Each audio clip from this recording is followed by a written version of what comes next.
I haven't gotten a chance to see this one yet, so we're gonna kind of spearhead, discussion for this. But Red Sparrow. So that came out last week. Um, Honestly, I don't know when I'm gonna have a chance to see it because I'm just kind of behind. I know Wrinkle in Time is gonna come out, so maybe I'll see if I can have a chance to see it this weekend. But I'm honestly not sure yet. But since you did see it, what day did you see it? I saw it Friday. Oh, okay, so like still Yeah, the start of the weekend and everything like that. So what did you think?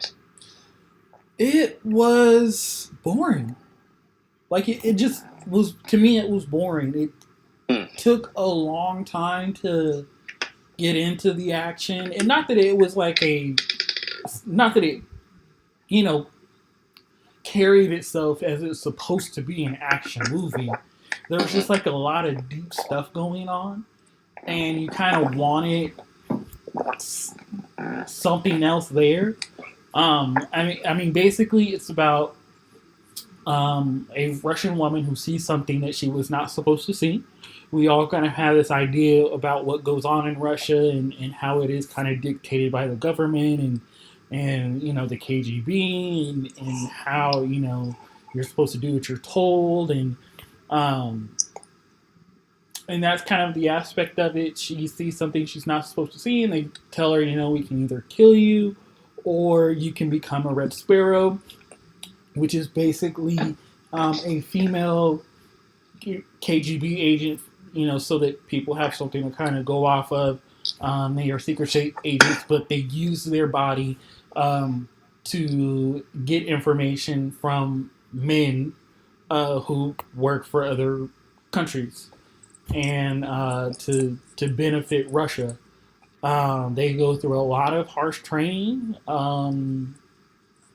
I saw some nudity in it that was kind of nice, I guess, but like just the overall story, I just kind of wanted more. I guess I want something else, or maybe just for me, it wasn't something that I was interested in. Maybe it was just like a little bit too deep for me Okay. to kind of go into.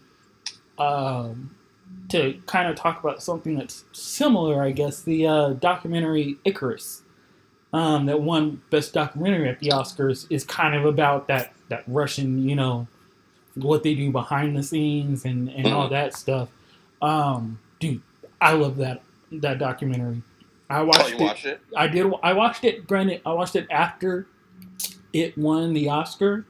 I went on Netflix and there was like a big ad for it.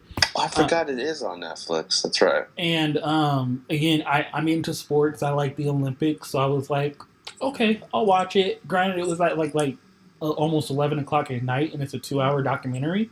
Hmm. So I was like, okay, I'll see if I can. I'll start it and then see if I can finish it. And I stayed awake through like that whole documentary. It was so good. I recommend that to anybody. But anyway, to go back to Red Sparrow, it just wasn't interesting to me. I can't even like remember a lot of the scenes because I just at a certain point I just didn't care. Like about halfway Mm. through the movie, I was just kind of over it, and I'm not gonna lie, I did think about leaving. Oh But wow. and again, just because it didn't interest me, it's not. I don't think that it'll. Everybody will feel that way. I don't even think a majority of people will feel that way. But I just didn't care for it. I didn't stay through the whole thing because I didn't have anything else to do that day. But there was a moment where I literally thought about leaving the theater because I just wasn't interested, me personally. Mm. Um, does Jennifer Lawrence have a Russian accent in it? Yeah, she does, and I'm not gonna say like she was a bad actress in it. She did a very good job, and again, I'm not a huge Jennifer Lawrence fan, but just it was just the story for me. I just wasn't interested in the story they were trying to tell. Gotcha. It's not that the actors or actresses were bad or good.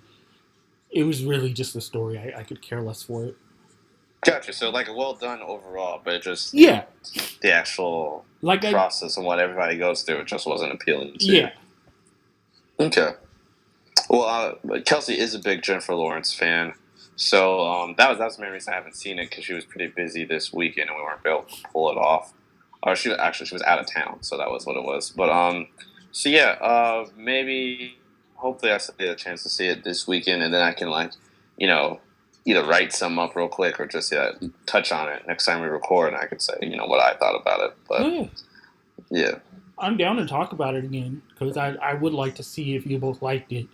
hmm It's a lot to take in. that's kind of what I've heard, and like seeing some short reviews on Twitter and stuff like that. It looks like it's pretty mixed. Like either people like really dug it, or they just thought there Yeah, was just too much one way or the other, or like or too little potentially. So yeah, like I said, yeah, I don't think even like an overwhelming majority of people won't like it like I did. I think there will be enough people who enjoy it to where it makes enough money. Just for me personally, it was just a little too much. yeah. So the next thing I had down was another Netflix original. So it was The Ritual that I think actually came out like I think it was like 2 weeks probably ago. out. Was it that recent? I may have been. Here, I'll check. I thought it might have been like early in February, and we just hadn't checked it out yet. We just hadn't seen it. Yeah, Like it was a little under the radar, but yeah, it surprised me. Like yeah. I'm a horror fan. Not every type. Like so I don't do the demon stuff. I don't mess with that stuff. I one time I had I used to suffer halfway often from sleep paralysis, and so if you guys know what that is, if you don't know what it is, basically, you have a dream in which you're lying in your bed awake, and everything looks normal as you're in your bedroom. You can see the door, you can see whatever you have out there, but you're lying in bed and you can't move. You want to get up because you believe you're awake, but you can't get your body to do anything. And generally, when I have those dreams, that's the full extent of it. I'm awake, but I can't move. I can't get up. I can't do anything. Now, I had a particular instance where I had one of these dreams, but in it, the television was on, and I was seeing on the screen. If you guys are at least have you seen Sinister? Yeah. Okay, so in Sinister, the monster or demon, whatever they called it, it can move from screens and photos and stuff, and like come into reality and everything. Right. And so I had a dream, a sleep paralysis dream where something did just that. So I'm laying in my bed, can't move, and then something came out of the screen and came after me as I'm lying like helplessly in the bed. And then I woke up. I actually woke up, and since then I just don't really mess with it. Like Yeah, not gonna I lie. Like if I had something like that happen to me, I wouldn't really mess with them either. I'd be like, you know what, this ain't gonna work. And not that I'm like even watch a ton of them because I don't. But like if something like that happened to me, I'd probably never ever watch one again. I saw one to test it to see if if I can handle, because I ended up being The Conjuring 2. I because it was coming out, and like Kelsey likes basically all horror movies, and so it's like her brother and her mom and everything. Her dad doesn't do them, so probably going forward, if they're all trying to see it, I'm just gonna hang out with my father-in-law, and we'll like either go see something else or just chill at the house. But they wanted to see the second one, so I was like, well, I guess I should, if I'm gonna go with you guys, I want to check out the first one, and so I watched it at home. Now I can handle stuff at home, just like even if the lights are off or whatever, it doesn't matter. If it's at home, I'm cool. I'm not. I don't get as Paranoid. in the world. No, I wouldn't say paranoid. I don't feel. No, I am prone to be paranoid. Like I definitely am. I have that in me, but I don't feel paranoid like when I'm watching movies, Gotcha. basically. But like, I watched that one. I was fine. I didn't have any crazy nightmares or anything like that. So I thought, you know what? Okay, I guess I can handle it. And then so I went to see that movie, and it's another element when you're in the dark and you're in the Yeah. theater, and there's just a huge screen, and the sound is surrounding you. You can't miss it. I'm not gonna lie. I had to just completely look away for extended stretches of the movie and just like look down and just like do everything I can to take my mind off of it. Yeah, so since then, it confirmed fate. I'm not seeing nothing in the theater, and yeah, that's where it's at right now with that stuff. I will say it's a very well done movie. Dude, it is. Speaking as someone that that was fully experienced the fear, it's really well done. I would All agree. credit to James Wan. He's a great filmmaker, but yeah, I can't do that in the theater no more. No more. Okay, what movie were we actually talking about then? Oh, The Ritual.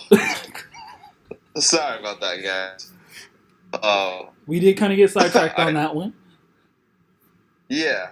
Well, I just wanted to speak to like I am a horror fan, and then I gave you guys a little insight on my life of just something that I don't mess with. I don't mess with those movies, but The Ritual was not one of those movies, so I didn't have any issues like that. But I still thought it was pretty well done. Yeah, It was a pretty original idea. it was an original idea, and I'm not a horror fan. I could care less for it, and not that like it scares me or anything. It's just not something I'm really into. Especially nowadays, I feel like a lot of horror movies are more thriller than they are actual horror. Like they kind of Yeah, go for that jump factor more than they do to like actually scare me. Um, so that's kind of my issue with horror nowadays. I like more. that's fair. That's a very fair criticism. I do like more like the 70s and 80s horror movies if I'm gonna watch one. That's more so where I go. But The Ritual was surprisingly good. Like I'm not gonna say it scared me because it didn't, but it Same did. here. But it did keep me interested. Yeah, Like the and story. that's. Oh, sorry, I didn't No, mean to cut you off. go ahead.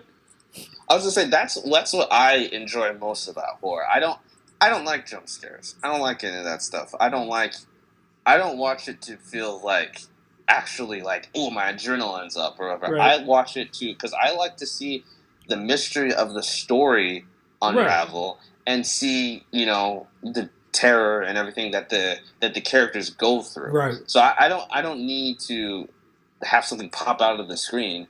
I'm fine enough seeing. I'm engaged enough with the movie, seeing like what the characters are going through.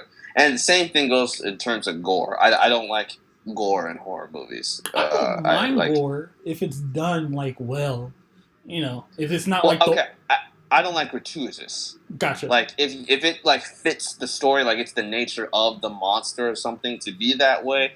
That's one thing, but I don't do the torture porn stuff. So Yeah, none of no, the Saw I movies don't do I'm the doing any of torture that, stuff. and I just don't like.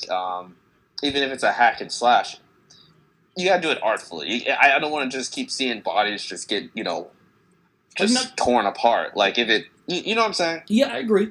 I kind of like the first couple of Saws. Like I really like the first like two or three Saws. I feel like they're done well enough that even though they like you really are there just to see people basically cut their foot off or whatever, that the story is convincing enough that it's a nice balance. The later Saws though do kind of just they realize that people like the goriness of it, and so they kind of just gave that instead of the story. Whereas the first two Yeah. or three Saws, like I did like the fact, I did like the balance that they gave. And when it comes to like jump scares, the reason why I don't like them is because once I notice that's what you're trying to do for me, is I will literally sit there through the movie and figure out when you're going to put in a jump scare, and it won't Mm, scare me because I've kind of like now my interest in the movie is to figure out when you're going to try and scare me yeah. and not get scared. So that's kind of just how I unfortunately look at those movies, and I kind of like I guess I just take myself out of the interest of the movie to kind of just say, hey, I'm smarter than you, director, and I know when you're gonna scare me. So I guess that's why I don't like them, because I can figure that out a lot of times. So if a director figures out like can get me and I have no clue when it's coming, I'll probably like a jump scare movie. But a lot of times you can kind of figure out when they're going to do it, whether it be by the music or just how the scene's going. You can basically figure out when they're going to put stuff in, and that's why I don't like them. But again, back to the ritual because that's the movie we're talking about. That's funny because I was actually going to make a point about something else entirely, but yeah, we should focus on it. I will. It's People quick, would think so we I will didn't touch like on it it. because we keep jumping around, but it is actually a really, really good movie. Like if you Yeah, haven't seen it, I recommend watching it because it kept me captivated. It's not going to overly scare you, but the story is interesting enough. And again, kind of with Annihilation, where it's a small cast, I think there's like what four? I think there's four of them. Yeah, I think Yeah, there's four of them. yeah. That's the main cast. There are other characters, like especially towards the end. Mm-hmm. But the fact that They're again, like, creepy. oh yeah, they were definitely really creepy. I was like, what? What? Oh, man. Like I'm like, okay, in the day and age that we live in, how is there like just this group of people? That was my one big question. I was like, in the day and age we live in, how is there just this one group of people like in this wilderness and nobody's really discovered it? Like that was like the kind of like, all right, I guess, but again, the interesting was interesting enough that like I didn't overly question that aspect of it. But the four guys, I can't think of like their names because I don't ever really like dig into that. Me Probably neither. like Like the actors' names or yeah, just the characters. no, the actors' names. I don't Um, think any of the actors are like super I super don't big think they're time. yeah, I don't So think they are either. But like I wouldn't mind seeing them do other stuff because oh yeah, they killed their roles and it was again really really interesting and there were some scenes in there that were done really good, and the CGI or the makeup, whatever they were using, um, looked believable. Even though it may have been a little crazy and out there, it looked really good. So this is one of those movies that I would highly recommend. And again, plug to Netflix. Like you guys killed it with this one. So, keep doing whatever it is you're doing. Because I'm not going to lie, a lot of the Netflix stuff that's come out lately hasn't been bad. Some of it may not be great, but it hasn't been bad either. So they're doing a really good job over there. I give them all the credit in the world for letting people like for better or worse tell their story Yeah. like all the way. So Yep. that I'm always gonna champion that. Like it doesn't matter if I actually like the movie that came out or not, but Just give kudos people for the letting freedom somebody to do it. give people the freedom to do what they want, and kind of how we unfortunately seen with like WB and DC, where they do get involved and it gets cut up. I'd rather see what the writer and the director want to tell, and if it doesn't work out, it doesn't work out. But I don't want to hear about the studio or the company, deciding to cut up what the story was originally supposed to be. Just give people especially when they're big directors like WB's gotten, it's in writers that they've gotten, it kind of hurts that the studio won't give them the liberty to kind of just tell the story that they want to tell. Yeah. Maybe Netflix should get the DC characters and go from there. I saw something like if their AT&T deal, like the Time Warner AT&T deal, doesn't go through, then potentially some WP properties like DC could be up for sale. I did see that. I didn't. Yeah. I mean, I didn't hear about the AT&T and that aspect of it. I just heard that there might be some WB titles up for sale, and one of them might be DC. But yeah, it would be nice for something to happen, and I'm gonna give WB the benefit of the doubt because they have like new people in charge now. That Yeah. hopefully it doesn't continue to happen. Speaking Yeah, of we'll see. speaking of Okay. horror movies, are you gonna go see The Strangers this weekend? I forgot that's coming out this weekend. Because I didn't see the first one. You haven't seen the first one? No, but if we're gonna talk about it, I'll probably watch both of them.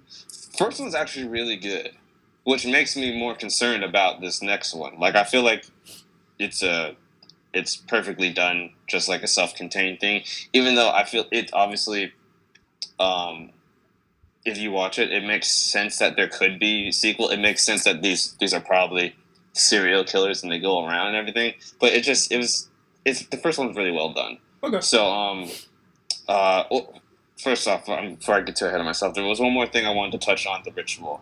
Like we talked about, like gore and everything like that, and I feel like this is a perfect example. Like there's some gore to it, but it's well done. It's not in your face. It's not over the top or anything like that. It makes sense with the story.